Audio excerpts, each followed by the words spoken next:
Coming up on DC News Now at 4, more ATMs found in a northeast DC creek. How police think they got there in the first place. Plus, bystanders rushed to put out a small fire surrounding one of DC's iconic cherry trees. Those who jumped in to help tell us what they saw. Then, well, rain will be moving out as we head into your Friday night, but cooler conditions will be seen this weekend. And we're helping parents stretch their dollars, comparing prices for kids' clothes as the weather begins to warm up. And cases of measles still spreading across the nation. Anchor Chris Flanagan is speaking with a local pediatrician about what's going around. You're watching the station covering all of the DMV. This is DC News Now. Good afternoon. Thanks for joining us for DC News Now at 4. I'm Annalisa Gale. Mark Hall will be in with us later this evening. It's a gloomy end to our week here in the DMV as rain and some scattered storms make their way into the area. This is a live look at Roslyn now. Let's head over to forecaster Brittany Ward. Brittany, you know what? Yesterday was so nice. I didn't mind a little gloom today. Yeah, you know, it was beautiful yesterday. Today we held on to the clouds, and we're also tracking a few showers as we head into the 4 o'clock hour. So take a look at satellite and radar, kind of show you what's been happening the past couple of hours. We held on to the clouds through much of your Friday, and now we're slowly starting to see rain develop mainly south of DC. So just kind of putting a pause on radar to show you if you're heading down to Dale City, Stafford, even Fredericksburg, Virginia, you guys are holding on to some soggy conditions right now. Even heading out to Culpeper and Orange, looks like you guys are starting to see some moderate rain fall at this hour. Looks like a light sprinkle trying to make its way out of Loudoun County, about to make its way into Montgomery County, could also clip the DC metro area, but notice further off to the north and west, out towards Hagerstown, all the way out towards Garrett County. You guys are seeing dry but gloomy conditions. And as we head through your Friday evening, we're going to be holding on to those shower chances, mainly situated towards the southern part of the viewing area. But if you have any late night Friday night plans, still go out and do them. You'll still be holding on to dry conditions. Now, overall temperature wise, still not looking too bad at this hour. We're sitting at 75 degrees right now in the nation's capital, 78 as you head over there to Lexington Park. Tad bit cooler though further off to the north and west. Hagerstown, you guys are sitting at 63 degrees. 58 degrees is the current temperature there in Cumberland. Now, cool down will be in the forecast as we head into the weekend, so keep it here. We'll have a full check of that coming up. All right. Thanks, Brittany. Well, some trouble down at the Tidal Basin today. Park police were called to reports of a small fire at one of the cherry blossom trees there. They say the cause was discarded trash near the base of that tree. We spoke with a woman who says she saw some of what happened there. It was inside the tree. I don't know if somebody stuck a cigarette or something, but there were a lot of bystanders. We were trying to pour our water bottles, whatever we could, to try to calm the flame down. And then while somebody ran to the boat area over there to tell them that there's a fire on the tree.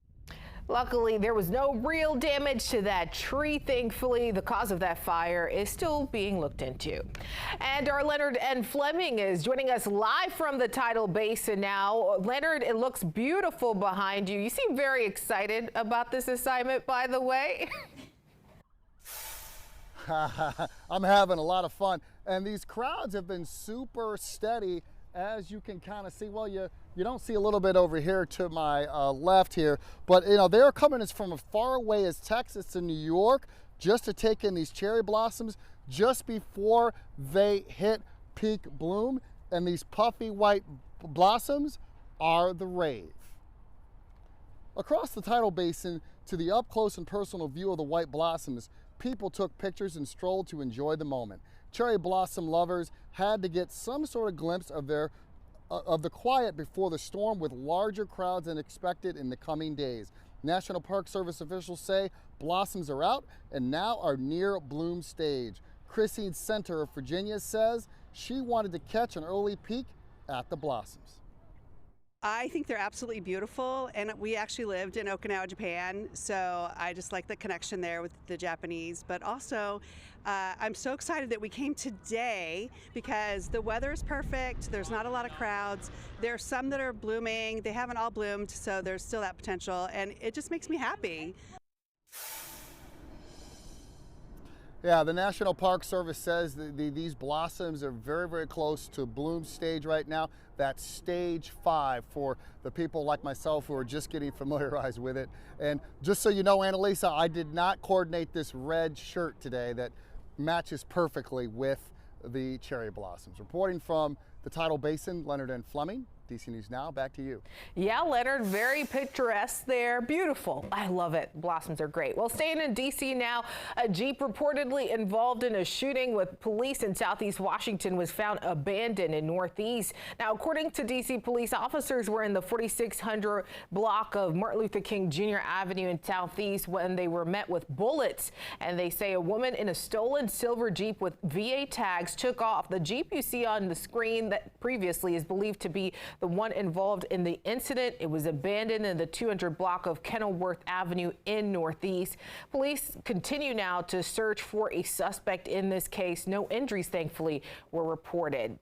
And right now, a man convicted of stabbing and burning a woman to death, who he believed to be his ex-girlfriend, will spend the rest of his life behind bars. A Fairfax County Circuit Court judge handing 2 life sentences down to 48-year-old Richard Montano. Now, they say Montano broke into his ex-girlfriend's apartment, stabbing Kelly Vaka Abake and lighting her on fire. Now, prosecutors argued that he believed Kelly was his ex, Fatima Villa Rojas. Now, Sylvia's family is reeling from her loss, but satisfied that Montano will be behind bars, and he tried to previously maintain his innocence. He's lying. He's not a good person. He